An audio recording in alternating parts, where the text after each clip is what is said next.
What's going on, folks? Good morning to you. Welcome to Got Your Back Short Shift Live Stream Edition. Yes, we are up live.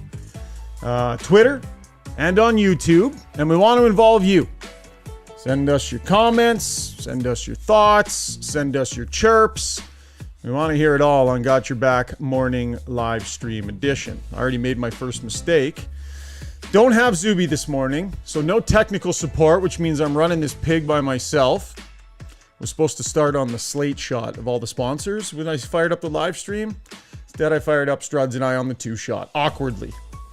That's the first of many mistakes to come on this morning's live stream, I am sure. Happy to be here this morning. Happy that you're joining us. Got Your Back Short Shifts, brought to you by our good friends at Mid-City Construction Management. That is a locally owned family company specializing in civil construction projects for over 40 years. From roadways to excavation, underground utilities, paving, concrete, they've played a huge role in the infrastructure of Edmonton and surrounding area since 1980.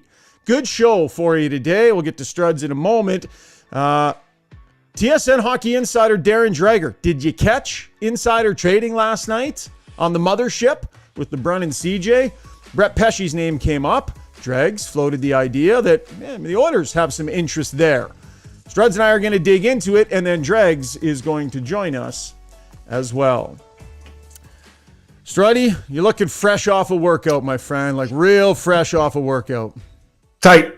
Just got to keep it tight, buddy. Busy day these days, right? You got to work out, podcast, take the kids to school. I'm working the kids' sports day, so I have no time this afternoon to ride it. So started a little early this morning.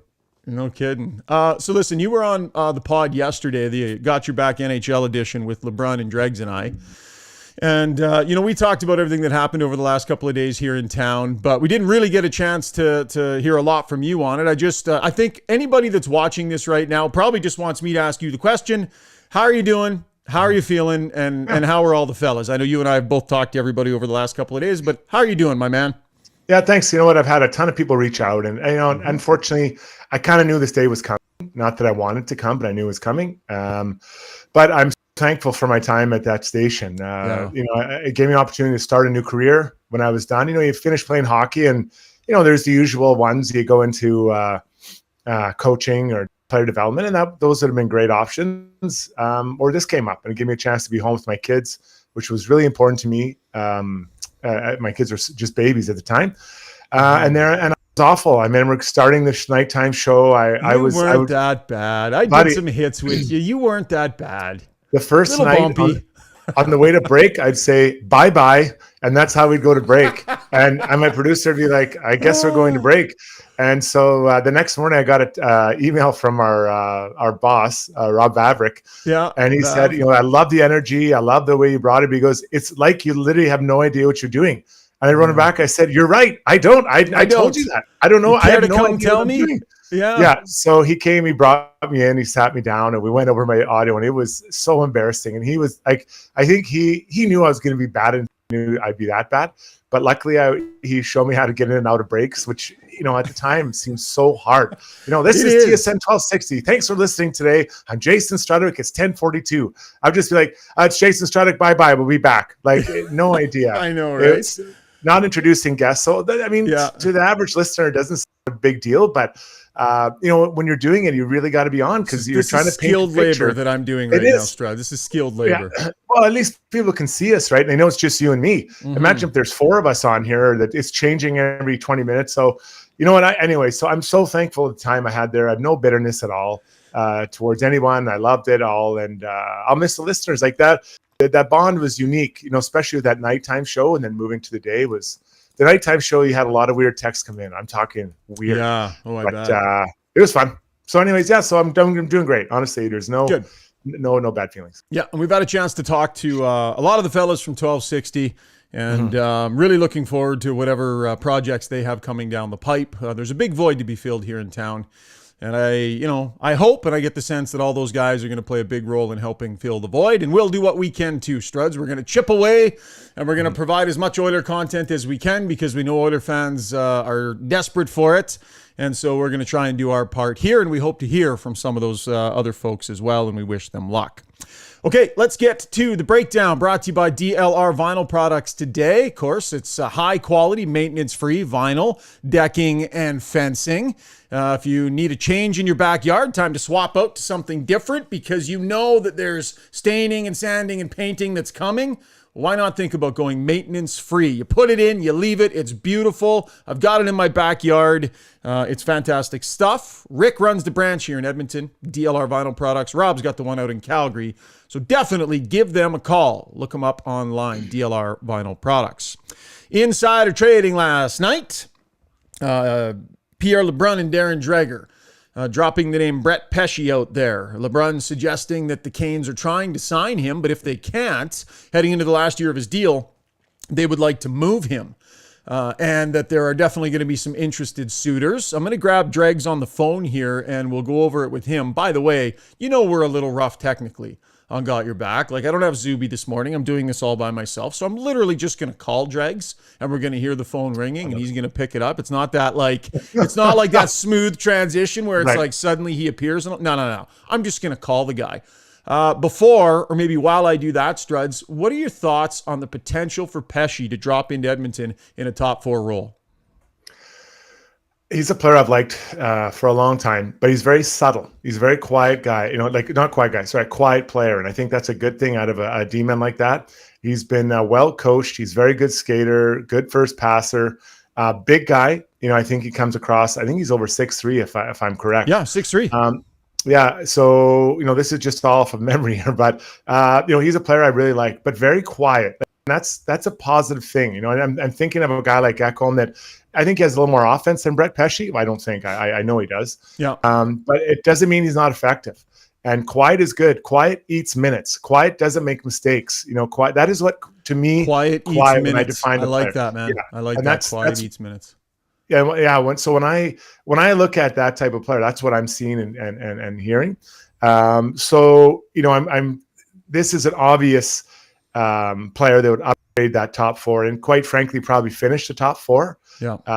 I'm guessing it'd be CC out the door. I'm just guessing here, but I'd have a hard time seeing be Bouchard, and I don't know how they could keep CC Bouchard. No, they'd have to move some guys out. And Dregs talked a little bit about that last night on the show. So there he is. Okay, we're gonna call him right now. Yeah. He usually screens me. That's the thing. He never picks up the first time. I got to bug him like 4 or 5 times. Dregsy, you picked up? Yeah, I picked up. Yeah, I did. I just couldn't handle the onslaught of text messages and calls and half hour.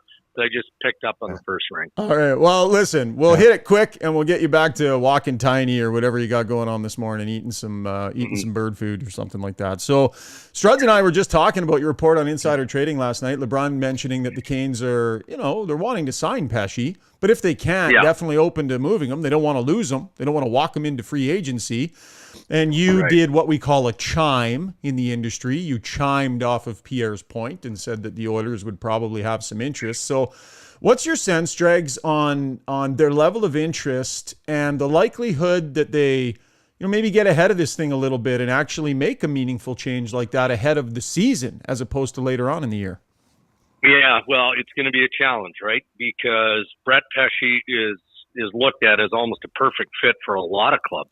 Any team that is in the market for an upgrade or absolutely has defined a need for a top 4 defense, you're looking at a 6'3" right shot guy who's just an excellent all around player. Now, the problem that comes with Brett Pesce is contract. He's going into the final year of his deal, as you've indicated. Wonderful cap hit at just over $4 million.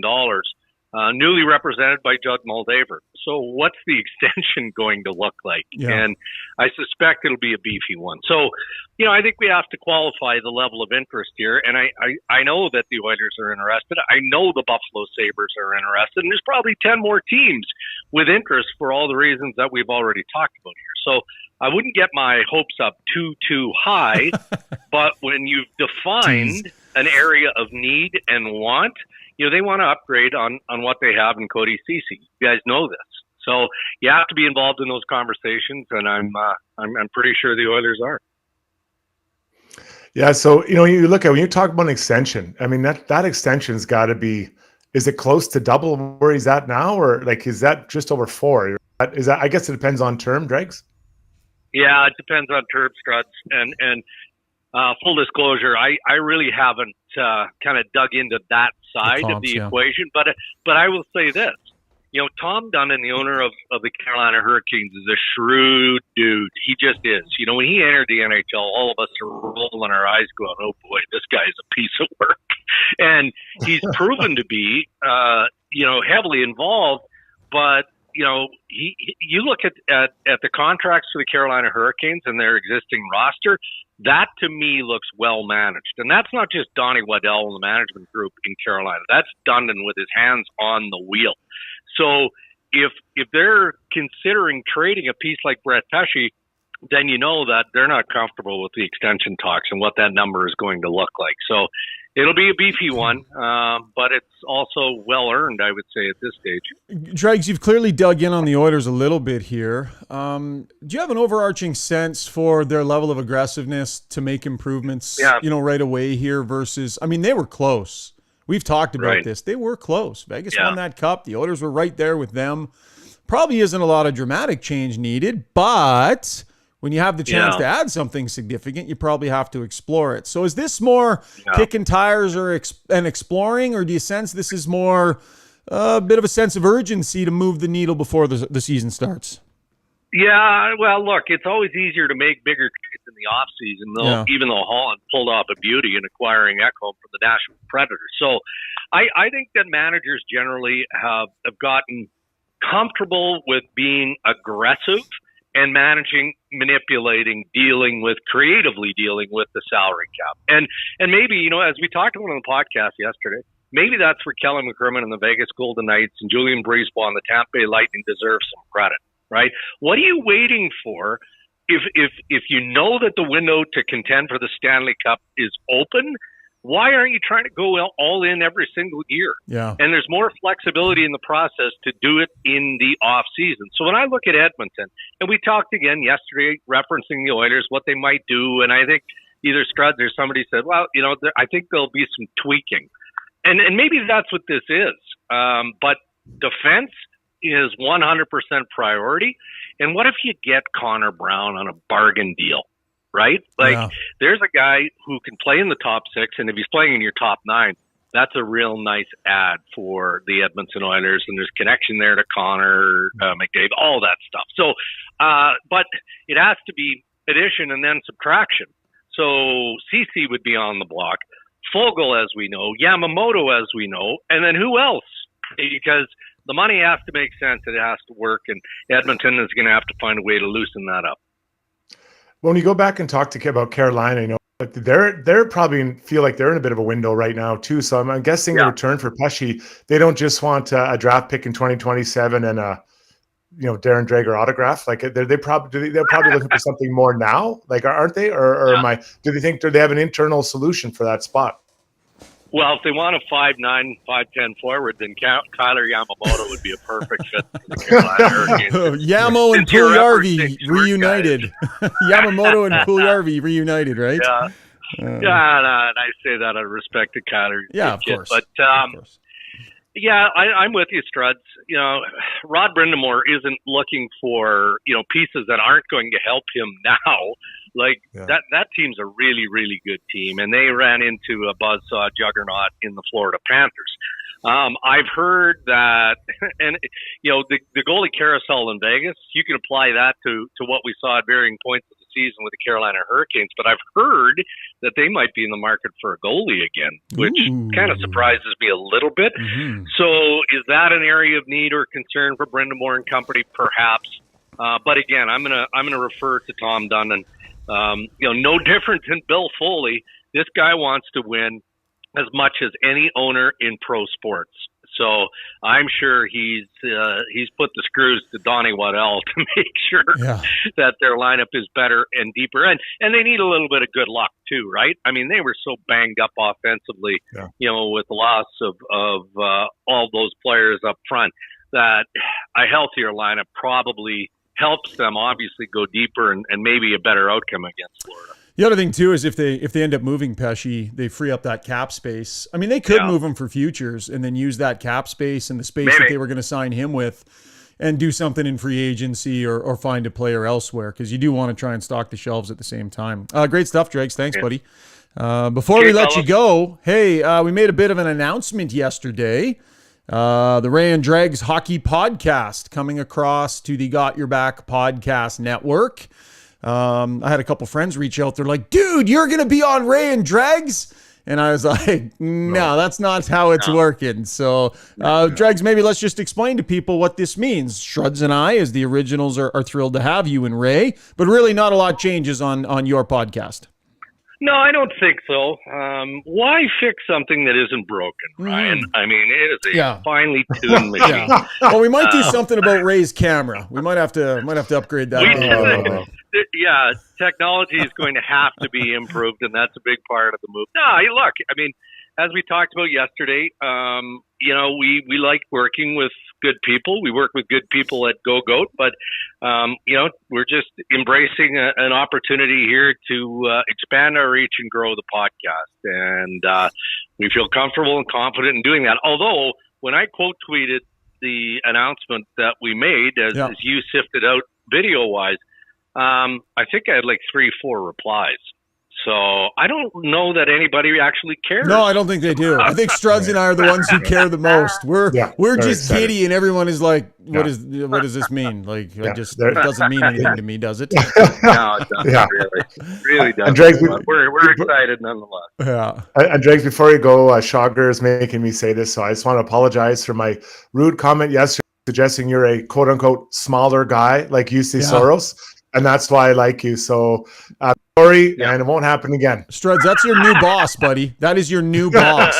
He is higher on the Got Your Back food chain than you are. What? You need to understand that. Oh, yeah, pal. I have seniority. No, Dregs is senior management. I tell you what, I've been called a lot worse, obviously. Apparently, I just got torched by some dude on Twitter, I think, yesterday. So, did you? You're in good company, Struds. You're in good company. Thanks, Dregs. We look forward to doing 5 days a week with you next season. 5 days a week, bud. Yeah, that's not happening. All right, pal. Talk soon. Thank you. Hey, guys. Thank you. That is TSN Hockey Insider, a friend of the podcast, newest member of the Got Your Back Podcast Network, Darren Dreger. Let's dig into a little bit of what he said there, Struds. We've talked about the sense of urgency for the Oilers to make change now versus maybe being a little bit more patient and waiting and seeing exactly what their need is at the deadline, right? Could Desharnais uptick enough that maybe he and Ceci battle for that spot? But what Dregs is suggesting here is that Ken Holland goes, nope, we're in our window to contend. If I can add a top 4 guy, I'm adding a top 4 guy and just boom, getting it done, which I'm sure that's music to the ears of Oiler fans who'd love that aggression. Well, it sure would be. And I feel bad for Cody Ceci. I like him as a player. I really do. I like his cap hit. It was a good signing. He's been a good Oiler. But you look around the roster, there's just a few spots that you'd love to see improve, right? And so, unfortunately for him, he's one of the guys, right? I think that's one of the guys that could really, that spot, I should say. And I think Kailer Yamamoto is another guy we're looking at in there. And so, they're not NHLers. It's just you're trying to put the finishing touches on a Stanley Cup winning team. And you compare it to the Vegas setup. The top pairing for Vegas, and then a lot of them played the same minutes, but I'll call them top pairing, were 2 former Stanley Cup winners in Pietrangelo and Alec Martinez. So there's value to that, right? Then you drop down to Shea Theodore, a guy that really moves the puck well. Then you've got obviously Whitecloud, and Haig, and McNabb also alongside Theodore. So that's what the Oilers are competing with. So you're not. Yeah. This isn't about making the playoffs. This is about competing with the best of the best and having that there. So the challenge. So let's say the deal can be done. Let's say you can get it and you can agree on whatever it is. I'm guessing it'd be a future first rounder, whatever it is. Nothing off the current roster. Would you be comfortable doing that now, knowing that when you get to the trade deadline, you're out of bullets, right? Yeah. There's nothing really left to trade for the future. If there's a tough injury that you weren't expecting, if there's a clear hole you weren't expecting, and you got a little more than you need in the area where you make the trade, it's a good point. Going to the live stream here, We'll go to the Weiss Johnson Twitter mentions. And a good point here from Zwack23. He says, would Vegas wait until the deadline to go get someone? ? And I think if I'm reading that correctly, what he's talking about is how aggressive Vegas has been in not waiting. Why would you wait? If you know you need something and it's out there, be aggressive and go get it. Like, why wait around? And there's definitely some sense to that. I mean, Pesce moves the needle. For sure he does. He'd be expensive to go get, right? And you would want to, I mean, do you go get him as a rental? Do you look at trying to sign him? Like, what are the parameters around that acquisition? But he'd be expensive. The Oilers have spent a lot. But you're in your window, so I don't know, Struds, you're always the guy that's about keeping the cupboard stocked. But are you even comfortable with them cleaning those cupboards out with this window that they're in right now? Well, I'd feel a lot better if you could sign him to an extension. Yeah. But, I don't know if that's likely. Because for Pesce, let's say he signed, let's just say you offer him a 5-year extension. Well, does he know Leon and Connor are going to be here for 5 years? Like that's the question. If I'm Brett Pesce and he says, okay, we want to offer you a 5 or 6 year deal. Okay, well, what's going to happen with Leon and Connor? They could be gone in 1 and 2 years, or whatever the case is, right? So now what are you tying yourself to? So that's where I think it's really difficult to predict that. So then, are you getting a rental? And are you comfortable with a rental for a year, with the chance of resigning? Obviously, you can always resign him next year, but a guy gets close to the end, and let's say the Oilers are winning the Stanley Cup with him next year. Does he want to come back for sure? Does he maybe want to go somewhere closer to home? Does he want to have, does he want to know what's up with Connor and Leon? Like Connor and Leon, their contracts are a big deal for those types of deals. Other guys have committed already. You got Hyman, you got Nuge, all those guys. I mean, Bouchard, I can't see him saying, hey, I got to know what's up with Connor and Leon. It's a little bit different. He's much younger, and he's just going to get his big hit. But for Pesce, this will be his last big hit. And I think for him, that information would be very important. Yeah, interesting, the different players at the different stages of their career and how they're going to want to know certain things and that strategy about where to sign. And I think it's a great point you make. A player like that would want to know what's up with these guys. And right now, the answer from the Oil would be, we're not sure, probably, I'm thinking. Yeah. And we'll be talking a lot about that over the next season. As we saw in Toronto, there was lots of chatter about that with Austin Matthews. Back to the Weiss Johnson Twitter mentions. By the way, we'll remind you, with 45 years in the business, should you need a new furnace, garage heater, air conditioner, hot water tank, or any of these things serviced, Weiss Johnson, absolutely the place to go. They've always got great specials on. So check them out online or go visit the showroom, 5803 Roper Road. Give them a call, 780-463-3096. Weiss Johnson, whoa. Okay, we'll go to the Twitter mentions here. Drip Dry 29 says, people seem to be focused on the Knights, but we're forgetting about Colorado for next year. Point there being that, Vegas just won, and we know they're returning a bunch of their group. But Colorado's going to come around. They're going to get healthier. They're going to come around, and they're going to be a force to be reckoned with again here, probably in the near term. So I don't mind that point. Rogue Oakley over on YouTube says Holland needs to be all in and leave no stone unturned to make the Oilers better. I agree with that. That from Rogue Oakley. And CK Pond says Oilers got to get aggressive. Holland should use his cachet to get Keith to help convince Taves, and I think he meant to say, and others. Not so sure on Jonathan Taves as a solution here in Edmonton. But no surprise, Oiler fans want to see the general manager be aggressive. And he has been aggressive in the past. I'm gonna be the lame ass here, Struds. I'm gonna be the one that goes, whoa, whoa, whoa, whoa, whoa. They weren't that far off. There's internal development coming. Little uptick in the goaltending. Desharnais develops a little bit. Nibble around the edges, return most of the same team, and then just see how everybody's doing. It's hard to make a precise move right now. That move they made at the deadline was so precise. It was exactly what they needed based on how people were playing, based on what the team's qualities and needs were. They threaded the needle beautifully. That's hard to do in the off season. It is. You can see some areas that need to improve, and improve is, we're talking marginal improvement here, right? Like CC up to Pesce. It's not like we're going Strudwick to Pesce. Like this is we're talking about marginal improvement, but it does make a difference. And there will be internal growth. I think there will be internal growth. I think Ekholm with Bouchard for a whole year is a dream scenario for the Oilers. Skinner, his second full year, is going to be, and better is the wrong word, but more prepared for what lies ahead. I think that Campbell, year 2, will be much better and more consistent. I truly believe that because it was a pretty tough year in year 1. And then other guys like McLeod, what can Holloway bring to your lineup? Darnay is another guy. What does he bring to your lineup? So all those guys, there's going to be internal improvement. And then the overall, and people don't want to hear it, but defensive play, basically without the puck. I think that's an attitude they're going to have to improve. I really think, and take a step forward and not, and knock those goals against down big time. Yeah. Lots of discussion on the Oilers and their draft plans and free agency plans coming up over the next couple of weeks. That was the breakdown brought to you by DLR Vinyl Products. Lots of other things. They mentioned it insider trading last night. Struds, I want to do some quick hitters with you. We'll touch on some of what they talked about. We'll go around the NHL, brought to you by Horse Racing Alberta. I just named that segment on the fly. Pretty creative, hey? Live Thoroughbred Racing has returned to Century Mile Racetrack.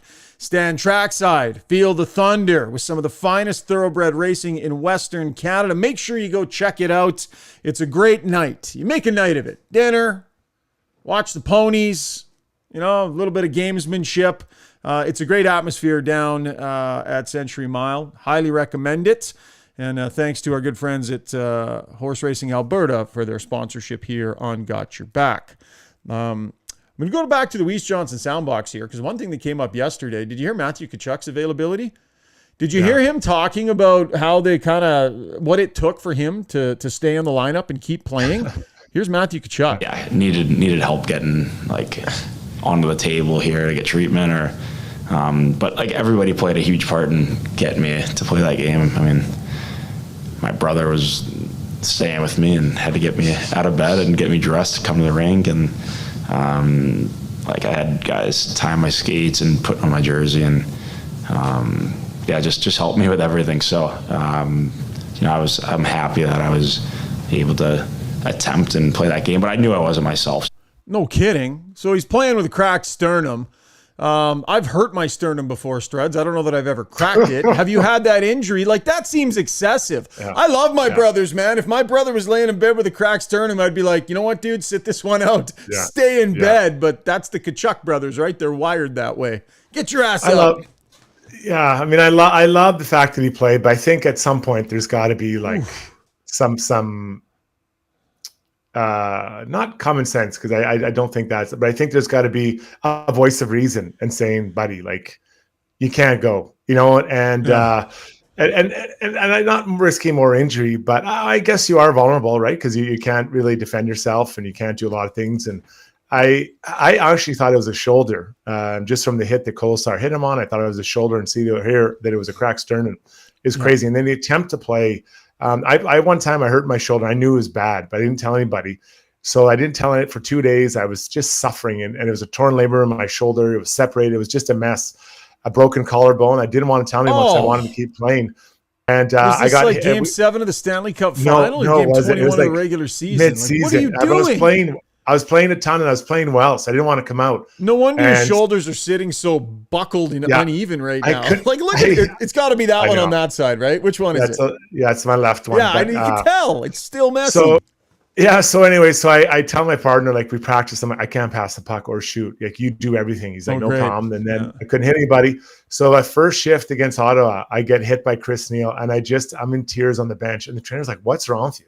So I go in and check it out. He's like, oh my God, what happened? I went and got right away. I looked at it, and you're done. And I was out for, I forget how long, but it was so painful. And now I didn't have any drugs to help it knock it down, but I couldn't imagine, at night trying to sleep, I'd make a nest of pillows, and I would try to sleep. I couldn't sleep.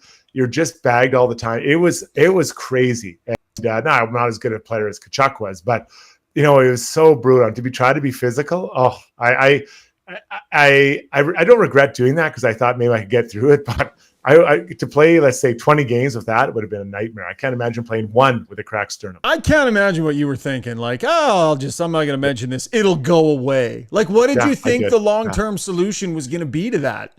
Yeah, I just honestly thought I'd manage it. Like I wouldn't hit. Like I remember saying to the other guy, like to this guy we played with, I'd say I can't fight, so I'm not fighting, and I won't fight for a while. And then you'd tell guys too. I'd be like, buddy, I can't fight now. I got a bad But shoulder. at a certain point, Struds, weren't you? Who's your coach?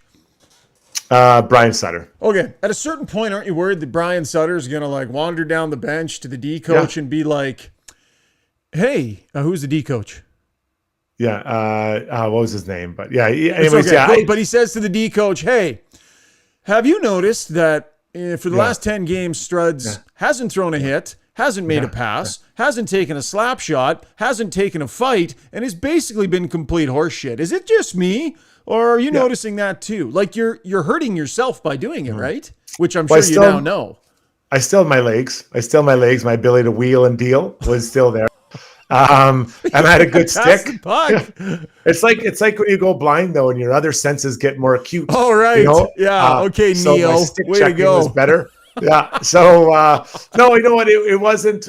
I felt I was playing well. I didn't want to stop playing. I just wanted to keep going, right? And you just. But then a couple of years later, I was with the Oilers, and I got hit by Alex Edler, and he squished me. He's a big, strong guy. Yeah. And it hurt my shoulder, and I remember sitting on the bench thinking, I don't think I can hide this one. I went in there, and sure enough, I hurt my shoulder again. And I was out for a month. So it's just the way it is, right?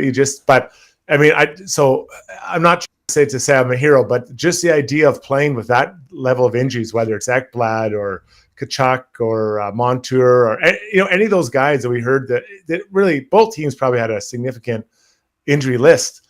But to do that and to play and get up and keep going, like I know you're chasing something, but it is, and I think that's what I love about hockey, right? I love it. I mean, the cracked sternum, I think a voice hasn't prevailed for the game 4 for him not to play, but the shoulders or broken wrist or whatever. I mean, you can kind of handle it. You manage it, just figure it out. Zwack23 chimes in, or does the coach say, have you noticed Struddy's playing the best hockey of his career?